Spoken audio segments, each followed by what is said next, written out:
Números 13.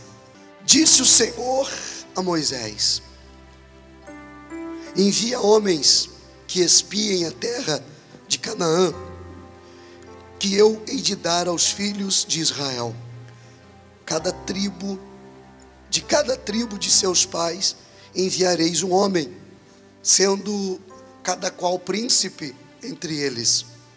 Enviou-os Moisés do deserto de Parã, segundo o mandado do Senhor. Todos aqueles homens eram cabeças dos filhos de Israel. E ali uma lista de nome dos filhos de Israel, que não vem o caso agora. Verso 16. Esses são os nomes dos homens que Moisés enviou a espiar aquela terra. E a Oséias, filho de Num, Moisés chamou Josué. Enviou-os, pois, Moisés a espiar a terra de Canaã. E disse-lhes: subi ao Neguebe e penetrai nas montanhas, vede a terra, que tal é, como é, e o povo que nela habita, se é forte, se é fraco, se poucos ou muitos, e qual é a terra em que habita, se boa ou má, e como são as cidades em que habita, se em arraiais ou em fortalezas, também qual é a terra, se fértil ou estéril, se nela há matas ou não. Tem de ânimo e trazei um fruto, ou do fruto da terra. E eram aqueles dias, os dias das primícias das uvas. Primícias das uvas. Vocês entenderam sobre as primícias que vamos ter aqui na igreja as 4 quartas-feiras? Sim ou sim? Começa quarta-feira que vem. Quarta agora. Assim subiram e espiaram a terra, desde o deserto de Zim até Reobe, a entrada de Ramate. Subiram pelo Neguebe e vieram até Hebron. Estava ali Aimã, Sesá e Tamai, filhos de Anak. É importante isso aqui. Hebron foi edificada 7 anos antes de Zoar no Egito. Quando fala ali filhos de Anak, para você entender, Canaã é a terra da promessa. É a terra cujo propósito, quando Deus tirou o povo do Egito, era introduzir o povo nesse lugar. Deus nunca vai tirar você de um lugar. Deus nunca vai mover você. Por favor, grave isso que eu vou te dizer. Entenda no teu espírito. Tem coisas que vão acontecendo na nossa vida que às vezes a gente se torce e se contorce para aceitar. Mas eu quero dizer para você que Deus não vai mover você, não vai remover pessoas, não vai colocar pessoas, não vai acontecer nada na sua vida sem que faça parte de um propósito. Tudo coopera, diga assim, tudo coopera para o bem daqueles que amam a Deus. Tudo é tudo. Às vezes pessoas vão desaparecendo da tua vida, saem da tua vida. De repente pessoas aparecem na tua vida.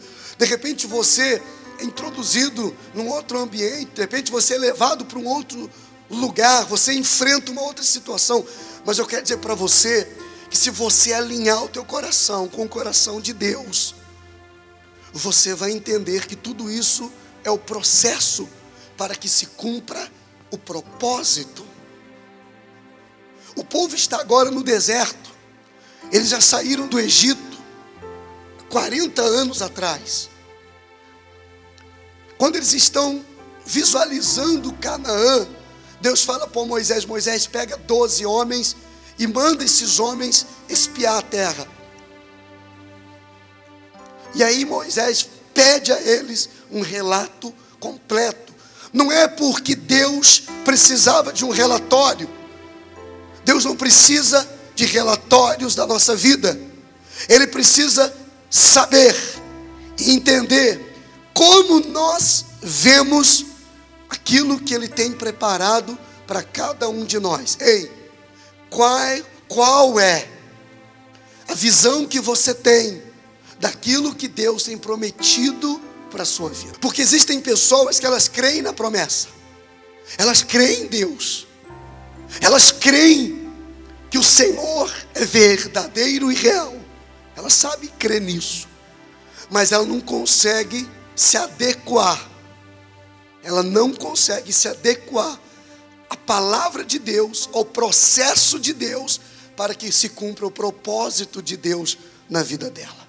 Então ela começa a querer arrumar caminhos fáceis, ela começa a procurar o caminho das águas, que é o caminho fácil, desviando das barreiras, desviando dos desafios, querendo desviar dos problemas, e problemas não podem ser desviados, problemas precisam ser enfrentados, resolvidos, combatidos. Glória a Deus, amém. Quando Deus fala a Moisés, manda o povo para a terra, manda 12 homens na terra, e vocês vão aguardar que eram 3 milhões de hebreus. Era uma igreja top, 3 milhões de membros. Se 200 dá uma dor de cabeça, que o pastor quase morre, você imagina 3 milhões. 200, vou beber uma água.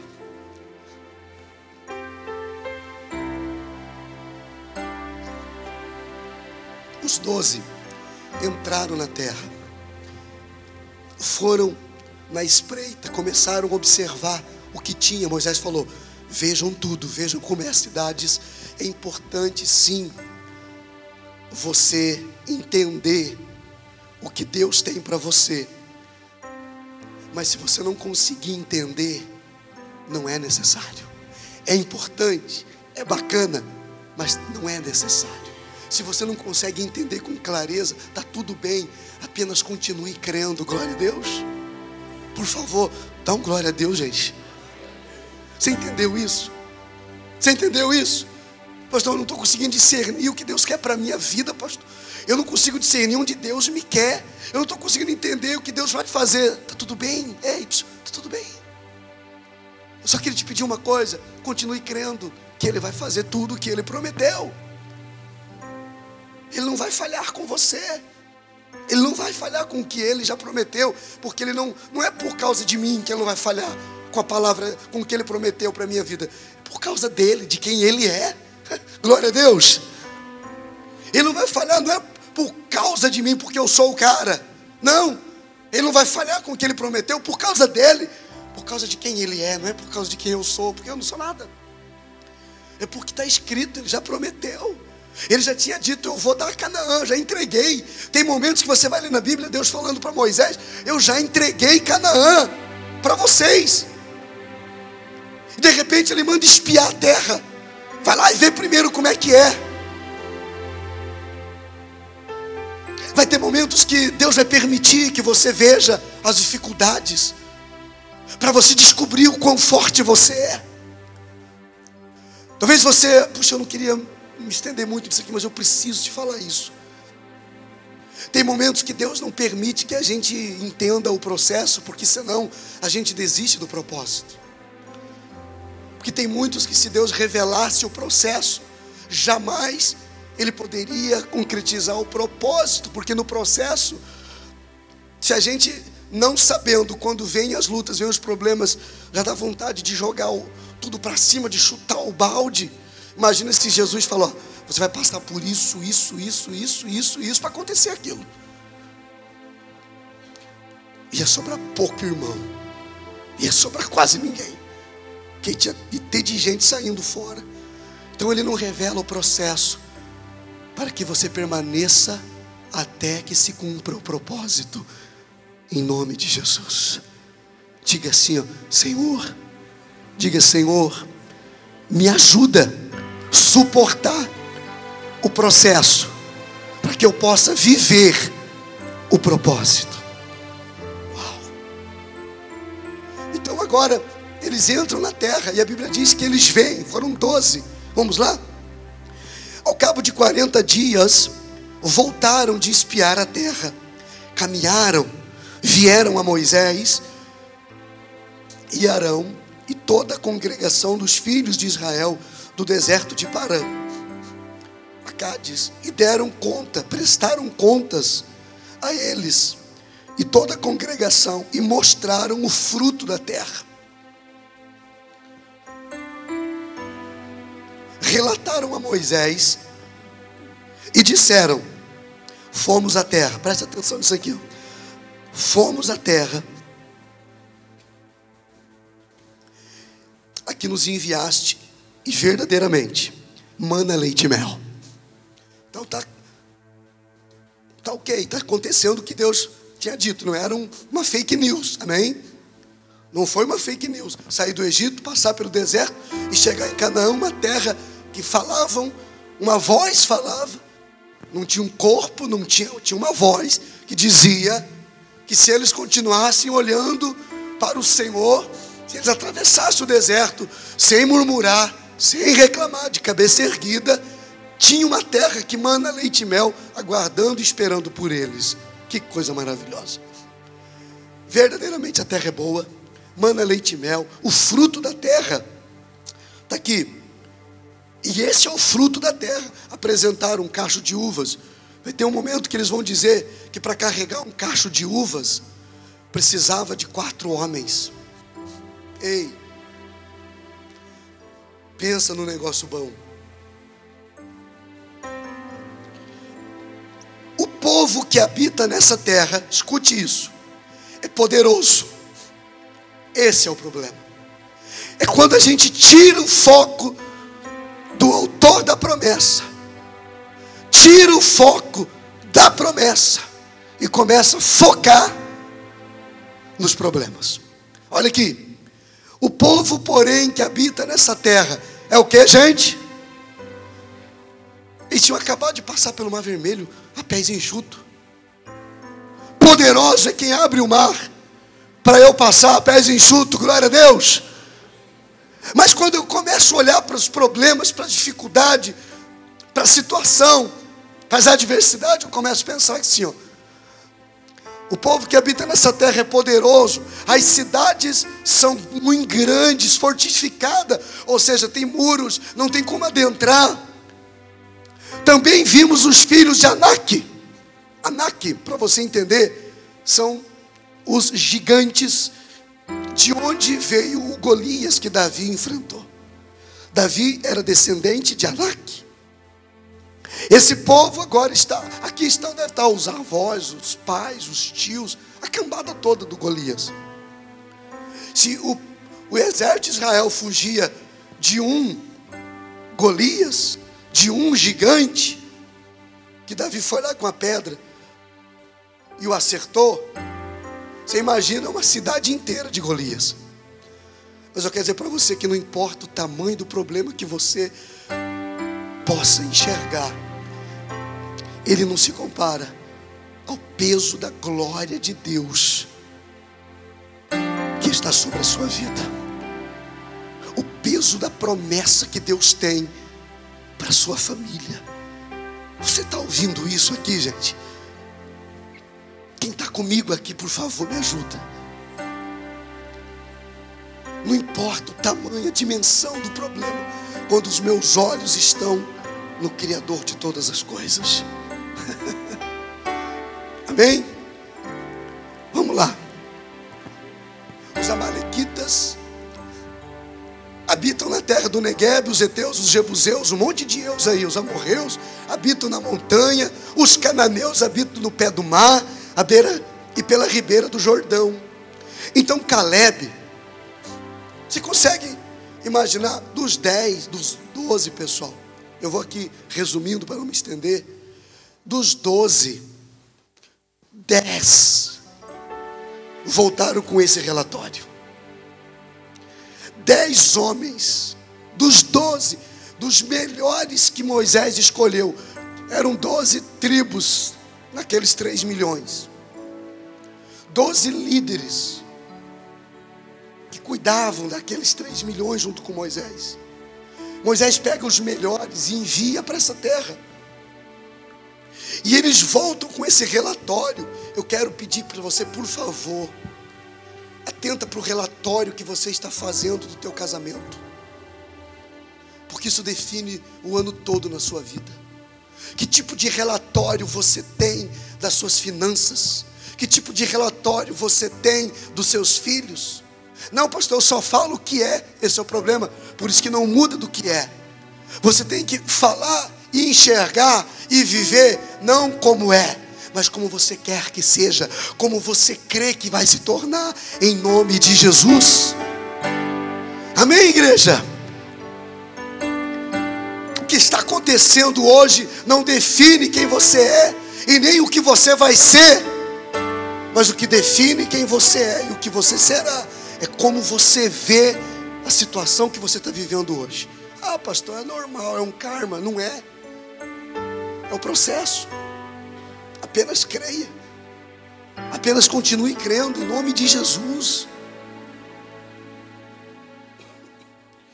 Quão grande é o meu Deus, cantarei quão grande é o meu Deus. Você pode dizer isso. E todos hão de ver. Todos vão ver. Diga isso. Quão grande é o meu Deus. Quão grande é o meu Deus.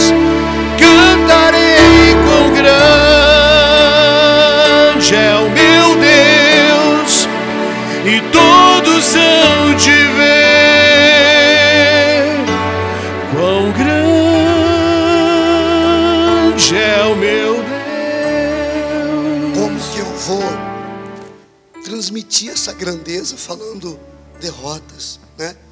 Falando, não dá, a vida é tão injusta comigo, sabe, essa conversa de vítimas da sociedade. Ah, mas é onde eu nasci, pastor, é onde eu fui formado, pastor. O senhor não sabe o que eu passei, o senhor não conhece o meu passado.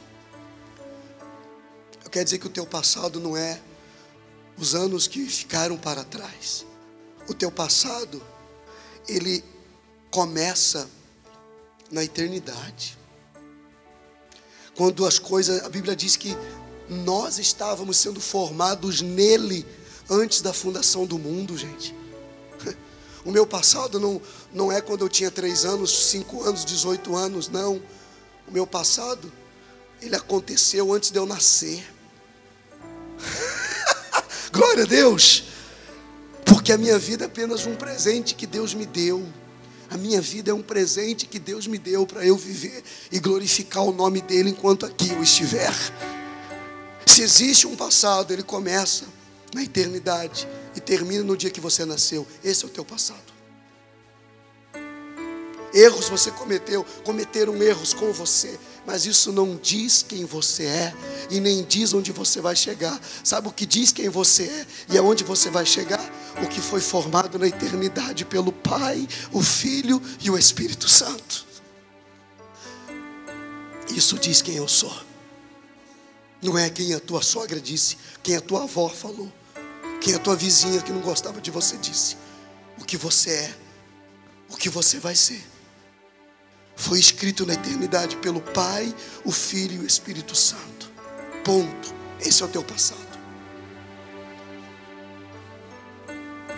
Eles não entendiam que aqueles gigantes era mais uma forma de Deus ser glorificado, assim como quando eles encontraram o mar vermelho.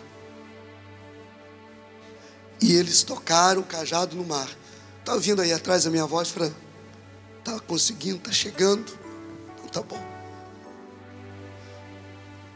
Eu quero que você entenda que eu não tenho capacidade de te entregar tudo que está aqui dentro de mim, que Deus colocou. Mas eu sei que Ele vai te revelando aos poucos. E Ele vai te falar a semana toda sobre isso. E você vai conseguir entender no teu espírito que esse vai ser o melhor ano que você já viveu. Um ano de muitas revelações de Deus para a sua vida. Você vai descobrir o teu lugar em Deus esse ano. É o ano dos verdadeiros adoradores. aqueles 10 começaram a inflamar o povo. Puxa, Deus tirou a gente do Egito para morrer no deserto. Não morremos no deserto. Agora Ele quer fazer a gente entrar numa terra que tem gigantes que devoram os inimigos. Está ali. Caleb chega. Caleb e Josué, os únicos 2 que entraram na terra de Canaã, que saíram do Egito. O resto morreu tudo no deserto, pessoal. A Bíblia diz que só os homens e mulheres que tinham menos de 40 anos adentraram na terra prometida, por causa da dura cerviz, da dureza de coração daquele povo. Deus disse: cada dia que vocês duvidam, aumenta 1 ano no deserto. 1 ano no deserto. Todo dia que você murmura, Deus falou: Moisés, avisa o povo para eles parar de murmurar. Faltava água. E agora vamos morrer de sede. Tirou a gente do Egito para a gente morrer de sede no deserto. Deus falou: Moisés, fala para o povo parar de murmurar. Vai lá e toca com o cajado na rocha. Moisés dizia: pessoal, para de reclamar. Deus está conosco. Ele não abriu o mar vermelho. Ele não põe uma nuvem sobre a nossa cabeça para nos proteger do sol durante o dia. Ele não está fazendo uma coluna de fogo nas laterais, formando um corredor para nos aquecer no frio de menos 30 da noite no deserto. E ele ia e tocava na rocha, e a rocha virava uma fonte a jorrar. Aí vinha a fome. Vamos morrer de fome. E a Bíblia diz que Deus faz levantar do mar codornizes. Do mar sai peixe. Mas Deus tira o que Ele quer, da onde Ele quer, no dia que Ele quer, na hora que Ele quer, para mostrar que o poder dEle é incomparável ao poder desse mundo. Oh, Senhor, tem alguém ouvindo isso? Subiu milhões de codornas do mar, e a Bíblia diz que começaram a cair na frente deles. Pega, assa, frita, come cru. A Bíblia diz que Deus falou: Moisés, deixa eles comer até sair carne pelas narinas, pelos ouvidos. Deus se indignava, e Deus dizia: avisa Moisés, que se esse povo ficar reclamando, cada dia de reclamação, de murmuração, de dúvida, é 1 ano no deserto. Deus não tem prazer em a gente ficar no deserto tanto tempo. Mas o deserto tem que servir para alguma coisa. O deserto tem que servir para a gente aprender. E enquanto eu não aprendo o que eu tenho que aprender no deserto, Ele não vai permitir que eu saia do deserto. Porque se eu sair do deserto sem aprender o que era para eu ter aprendido, amanhã eu vou ter que voltar para o deserto. Ei, vamos tirar do deserto o que o deserto tem de bom. Mas tem coisa boa no deserto? Tem. Aprendizado, maturidade, amadurecimento, responsabilidade. O deserto é o lugar mais propício para você falar com Deus. Que é a hora que ninguém tem que estar perto de você. A hora que ninguém quer ficar te mandando zap. Você não tem nada para dar. Você não tem nada, vai te chamar para o churrasco. Vai me chamar para o churrasco, eu não tenho como ajudar e fazer nada. Vai me convidar para ir para a festa, eu não tenho condição de fazer nada. Eu sou cotado para nada. Esse é o melhor momento de você: Pai, só eu e o Senhor agora. O reino de Deus é para os improváveis, para os fracos, mas que tem um coração sincero. Pastor, eu estou me sentindo fraco. O reino de Deus é para você, porque Ele disse: diga o fraco, eu sou forte. O reino de Deus é para os desprezados, é para os imperfeitos, é para mim, é para você também. Você se encaixa aí ou não? Eu me encaixo. O improvável. Estava conversando com os pastores e ouvindo a história de cada um deles. Hoje nós pregamos, mas até os meus 15, 16 anos, a exemplo do pastor Rafa que está aqui, a gente não abria a boca nem para dizer bom dia para as pessoas. A gente tinha vergonha. Eu fugia de pessoas, eu tinha medo de gente. Eu ia nas casas com a minha mãe, no meio do mato, na grota. Já dava 3, 4, 5 quilômetros para chegar no primeiro vizinho. E eu com muita fome. E eu ficava lá 4, 5 horas, minha mãe, na casa da comadre, tomando chimarrão, mate doce, comendo pipoca doce, pipoca salgada. E eu morrendo de vontade. E eu não comia, porque eu tinha muita vergonha. Tinha medo de pegar e engasgar com a pipoca, sei lá. Aconteceu alguma coisa ruim comigo. E hoje eu estou aqui. O reino de Deus é para os improváveis, pessoal. É para quem se sente o zero à esquerda, que não tem valor. Sabe? Não é para os perfeitos. Aqui, inclusive, esse lugar é proibido entrar pessoas perfeitas. Por favor. Se você entrar aqui e você for perfeito, a gente vai estragar você. A gente vai acabar te coisando.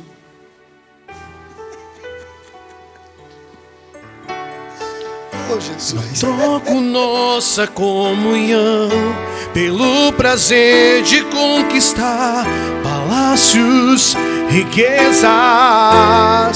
Com o deserto isso vai passar.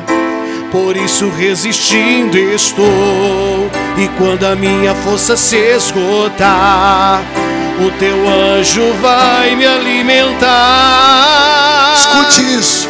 E te adorar eu que sustenta-me de pé. Eu não vou perder a guerra. Te louvar em meio às tentações é mais que estratégia. Posso não ver o amanhã, mas hoje sei que este deserto vai chegar ao fim. O Senhor está cuidando de mim. Você crê nisso? Diga assim: o Senhor está cuidando de mim. Continue. Caleb chegou. A Bíblia diz assim, o verso seguinte. A Bíblia diz que Caleb, vendo tudo aquilo, só Caleb e Josué que não se contaminaram. Caleb, porém, os homens que com ele tinham subido, tem mais ainda, disseram: não poderemos subir contra aquele povo, porque é mais forte do que nós. Gente do céu. Qual o problema do problema? Redundante, mas vou falar. Qual o problema do problema ser maior do que eu? Tem problema nisso? Tem não? Não tem, porque eu não consigo nada sozinho. Então não importa o tamanho, se é grande ou pequeno, sozinho eu vou perecer. Agora levante a sua mão direita, levante a sua mão esquerda e diga assim: o Senhor é comigo. O Senhor é comigo. Então pronto. Então não sou eu. É quem está comigo. É quem vai comigo. Não é o tamanho do problema. É quem está comigo na hora da dificuldade. Eles diziam: nós não poderemos ir contra esse povo, porque eles são mais fortes do que nós. Agora só vou ler, 32. Diante dos filhos de Israel, infamaram a terra que haviam espiado, dizendo: a terra pelo meio da qual passamos a espiar é terra que devora os seus moradores. E todo o povo que vimos nela são homens de grande estatura. Também vimos ali gigantes, filhos de Anak, descendentes de gigante. Éramos aos nossos próprios olhos.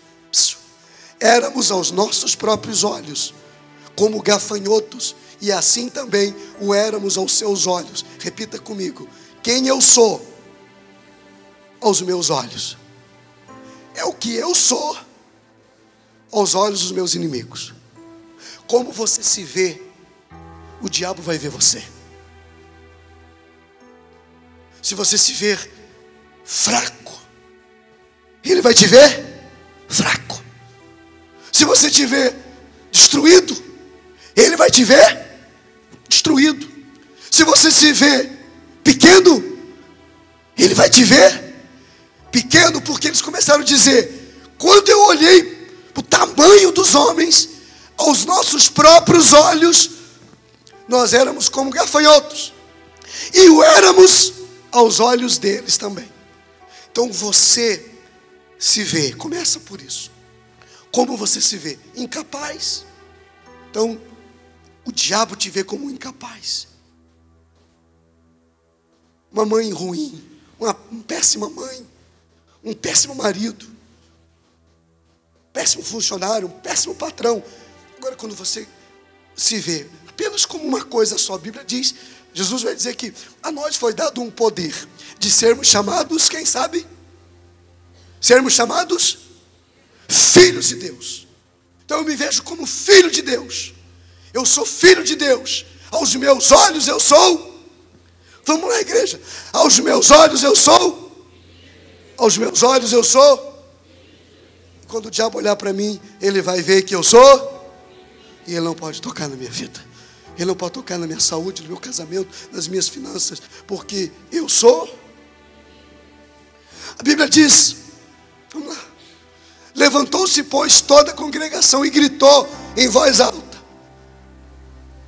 E chorou naquela noite.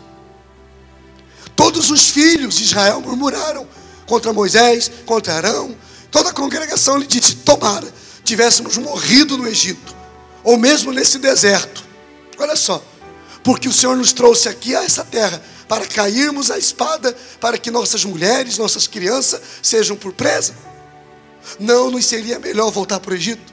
Aí começa: eu vou voltar de volta, vou sair daqui, vou ficar mais aqui não. Vou voltar, vou sair, não sei para onde. E a gente começa a buscar responsáveis, culpados pelos nossos problemas. Que a melhor forma de esconder o seu problema é no problema de alguém. Culpar alguém, terceirizar responsabilidades. Não terceirize responsabilidades, assuma ela. Vamos lá. Estão comigo aí, gente? Até ter voz eu vou. E diziam uns aos outros: levantemos um capitão e voltemos para o Egito. Oh, meu pai, o bicho burro. Então Moisés e Arão falou, saiu no microfone não? Quem está me ouvindo? O povo cabeça dura. Como nós somos assim às vezes. Deus é conosco. Ele já prometeu. Moisés e Arão caíram sobre o seu rosto perante a congregação dos filhos de Israel. E Josué, filho de Num, Calebe, filho de Jefoné, os dois, dentre os que espiaram a terra, rasgaram suas vestes e falaram a toda a congregação dos filhos de Israel, dizendo: a terra pelo meio da qual passamos a espiar é terra muitíssimo. Fique em pé no seu lugar, gente. Vamos lá, por favor, vamos ler o que Josué e Calebe disseram. Vamos deixar aqueles derrotados de lado. Vamos deixar os 10 de lado. Vamos lá. Falaram a toda a congregação dos filhos de Israel, dizendo: é terra o quê? Leandro. Tão somente não sejais rebeldes contra o Senhor, e não temais o povo dessa terra, porquanto, como o pão, os podemos devorar. Retirou-se deles seu amparo. O Senhor é conosco, não os temais. Eu quero dizer para você que o lugar é o mesmo, os inimigos são os mesmos, o tamanho do problema é o mesmo, a terra era a mesma, mas são duas visões diferentes. Uns estavam prostrados, não tem como, não dá, já era, Deus mentiu, Deus me enganou, Deus não cumpriu, vão acabar com a gente, somos como gafanhotos, não tem jeito. Qual a dificuldade que eu tenho para devorar esse pedaço de pão?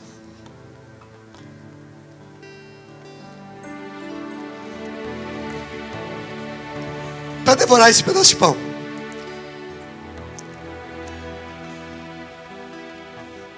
Sossegado. Assim como nós devoramos um pedaço de pão, nós vamos vencer esses inimigos. O Senhor, assim como pão, os podemos devorar. Retirou-se deles. Preste atenção nisso, gente. Como eu penso de mim influencia diretamente na cabeça do inimigo.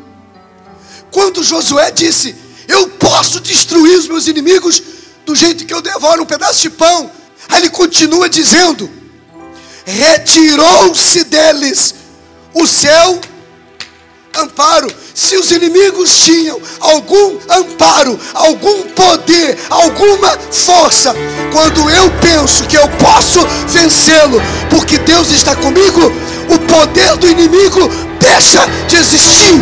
O poder das trevas é dissipado. O diabo perde o domínio. Como eu vejo, pastor, mas isso não tem nada a ver. No mundo espiritual, senta na cadeira. Tem cadeira para sentar? Agora levanta. O mundo espiritual é tão real quanto essa cadeira que você sentou. Essa cadeira existe? Então o mundo espiritual também é real. E no mundo espiritual funciona com ação e reação. Minha ação, reação no mundo espiritual. Se eu dou um passo atrás, o inferno dá um passo à frente. Se eu dou um passo à frente, o inferno dá um passo atrás, Adécio. E já era. E se eu dou 2, e se eu dou 3, e se eu continuo andando, e se eu continuo prevalecendo, e se eu parto para cima, e se eu enfrento. Aí ele termina: retirou-se deles o seu amparo. O Senhor, diga comigo, o Senhor é conosco, não os temais. Eia, do original significa: pare agora. Caleb chegou e disse: pare agora com esse pensamento de que não dá, de que não podemos. Subamos e possuamos a terra, porque certamente, o que, gente? Eles falaram assim: certamente não poderemos vencer, porque são mais poderosos do que nós. Era o mesmo inimigo, era a mesma terra, era o mesmo problema, mas com uma visão diferente. Essa visão que você vai pedir para o Senhor para 2024. Quando os gigantes aparecer, quando os desafios surgir, quando o pecado aparecer, a tentação aparecer, quando a dúvida surgir, o medo aparecer, você vai dizer o que, gente? Diga aí, gente. Eia, subamos e possuamos. Agora coloca aquele banner. Significado de eia. Isso aqui Deus falou comigo sexta-feira de madrugada. Eu não consegui dormir. Eu fiquei coisado, gente. Ele falou assim, ó, sabe o que significa eia? Entendendo o eia de Caleb. Eia, leia comigo.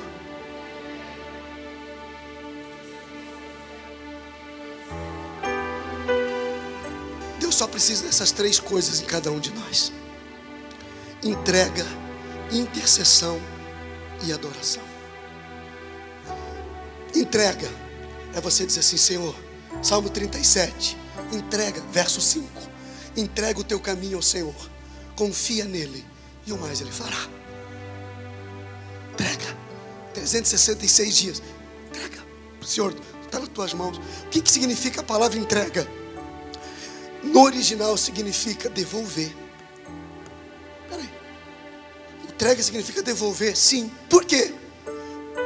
Eu só devolvo uma coisa que não é meu. Se ele diz entrega a tua vida, é verdade.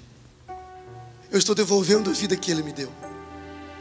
Quando eu entrego minha vida para Jesus, a entrega no original significa devolver. Você está devolvendo o que é dele. E aí ele vem e toma o comando, não o controle. O controle continua com você, mas o comando é de Deus. Deus nunca vai estar no controle. Quem está no controle somos nós. Ele vai estar no comando. Ele vai dizer, vira para a direita, e eu viro para a direita. Ele vai dizer, siga em frente. Ele vai dizer, agora pisa no freio. Ele vai dizer, agora pisa no acelerador, que agora tem uma reta. Ele vai dizer, agora você para, estaciona e fica aí. E eu no controle vou fazendo isso. Ele não tem o controle da sua vida. Ele não quer o controle dela. Ele não quer te controlar. Ele quer ter o comando. Ele vai dizer, é a voz de comando, a voz dos céus. Diga assim, a voz dos céus é voz de comando. Obedeço, se eu quero. Intercessão, que significa sermos uns, apoio dos outros, no abraço, na oração, no carinho, na compreensão. Você ser ombro quando a pessoa precisar de um ombro. Você vai ler na Bíblia e vai ver que está escrito, suportai-vos uns aos outros. Estou terminando, para a gente comer do pão. E quando a gente comer do pão, tem gente aqui que vai ser curada, liberta de muita coisa. Deus está mostrando aqui, em nome de Jesus, no meu espírito, que quando você comer desse pão, não é que o pão é milagroso, não. É que no teu interior está fluindo um rio de águas vivas. E os inimigos que estavam se levantando, eles já estão sendo destruídos para a glória de Deus. Pensamentos que você tinha, que nunca mais vão surgir na tua mente. Desejos que você tinha, que você não vai ter mais desejo. Vontade que você tinha, que não vão ser mais vontades. Coisas ruins que te perseguiam, que não vão mais te perseguir. Quando ele diz, suportai-vos uns aos outros, eu fui entender isso há poucos dias. Não é que eu tenho que suportar. Mas como é que eu suporto? E tem gente que fala assim, olha, eu estou aqui te suportando. No sentido de que eu não estou mais nem te aguentando direito. Não é nesse sentido de aguentar ou não a pessoa. Suportar a pessoa é dar suporte para ela. Quando ele diz suportai-vos uns aos outros, quando eu suporto o pastor Neves, porque eu suporto ele, eu dou suporte para ele. Quando ele me suporta, ele está dando suporte a mim. Então eu suporto todo mundo aqui. Você não faz ideia do quanto que eles me suportam. Suportar é dar suporte. Gente, não tem mulher que fala assim, ó, sabe por que eu separei? Por quê? Porque eu não suportava. E ela pensa que está jogando a culpa para o marido. Quando ela diz, eu não suportava mais ele. Sabe o que ela está dizendo? Eu separei porque eu não dei mais suporte para ele. E vice-versa também. O não suportar é você não dar suporte para a pessoa. Então, intercessão é você estar sempre pronto para orar por alguém que está caído, entender quem está fraco, abraçar quem quer um abraço, ser suporte, ser intercessor dessa pessoa. Intercessão não é só oração, porque às vezes a pessoa precisa de um sermão, né, Rafa? Às vezes a pessoa precisa de um sermão, e às vezes nós só precisamos sermão para ela. Entendeu, não? Tem gente que não quer mais um sermão. E diz que eu tenho que vir aqui para sermão. Em vez de ficar dando sermão, eu sermão.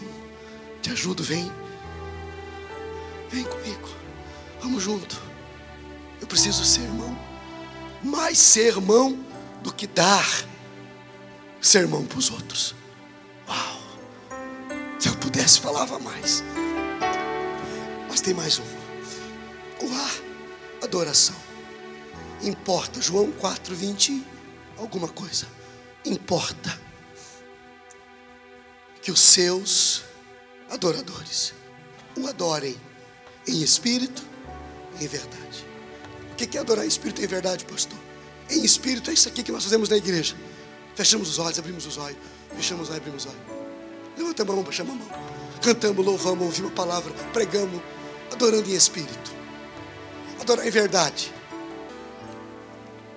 é você pregar sem falar lá fora. É você ser exemplo. Em verdade é você viver a verdade. É a pessoa olhar para você e falar assim, você é diferente. Como você é diferente? Que brilho é esse? Que sorriso lindo. Como você consegue estar sorrindo com o mundo desabando a tua cabeça? Você está adorando em verdade. Você está sendo um adorador. O mundo está caindo e você está firme. Eia! Subamos e possuamos, porque o Senhor é conosco. Glória a Deus.